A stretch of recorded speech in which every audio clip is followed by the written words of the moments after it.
শিক্ষার্থীদের আন্দোলনের সময় 15 জুলাই থেকে 5 আগস্ট পর্যন্ত ঘটা হত্যাকাণ্ড সহ মানবতা বিরোধী অপরাধের অভিযোগে সাবেক প্রধানমন্ত্রী শেখ হাসিনা সহ 10 জনের বিরুদ্ধে তদন্ত শুরু করেছে আন্তর্জাতিক অপরাধ ট্রাইব্যুনাল। গণহত্যার অভিযোগ আনা নিহত সিয়ামের বাবার আইনজীবী গাজী এম.এইচ. তামিম বিষয়টি বৃহস্পতিবার নিশ্চিত করেছেন। তিনি জানান, বুধবার রাতেই তদন্ত শুরু হয়েছে। 7 দিনের মধ্যে এই তদন্তের অগ্রগতি প্রতিবেদন অভিযোগকারীদের জানানো হবে বলেও নিশ্চিত করেছেন। এর আগে বুধবার দুপুরে কোটা সংস্কার আন্দোলনে নিহত বাগেরহাটের আরিফ আহমেদ সিয়ামের বাবা মোহাম্মদ বুলবুল কবির আন্তর্জাতিক অপরাধ ট্রাইব্যুনালের তদন্ত সংস্থায় লিখিত অভিযোগ করেন। তদন্ত সংস্থার উপপরিচালক ও তদন্ত কর্মকর্তা অভিযোগটি গ্রহণ করেন। ওয়ালটন ফ্যানের অ্যারোডাইনামিক ব্লেড ঘরের কোনায় কোনায় ঠান্ডা বাতাস ছড়িয়ে হাওয়া বদলে দেয়।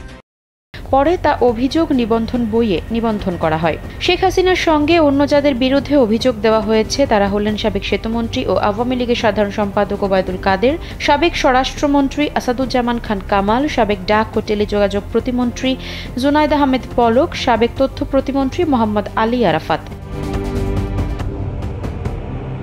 এছাড়াও এই তালিকায় রয়েছেন পুলিশের সাবেক মহাপরিদর্শক চৌধুরী আব্দুল্লাহ আল মামুন, সাবেক অতিরিক্ত পুলিশ মহাপরিদর্শক ও ঢাকা মহানগর পুলিশের সাবেক গোয়েন্দা প্রধান হারুনার রশিদ, ঢাকা মহানগর পুলিশের সাবেক কমিশনার হাবিবুর রহমান, র্যাবের সাবেক মহাপরিচালক মোহাম্মদ হারুনার রশিদ। পাশাপাশি নাম উল্লেখ না করে শেখ হাসিনা সরকারের মন্ত্রী, প্রতিমন্ত্রী, সংসদ সদস্য ও ঢাকা মহানগর পুলিশের কর্মকর্তা সদস্যদের বিরুদ্ধেও আইনানুগ ব্যবস্থা চাওয়া হয়েছে আবেদনে।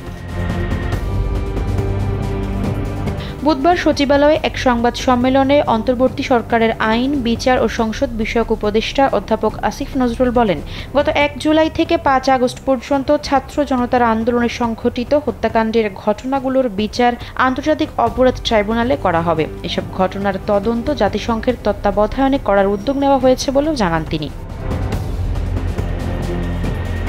আফসারা নাজ, কালবেলা।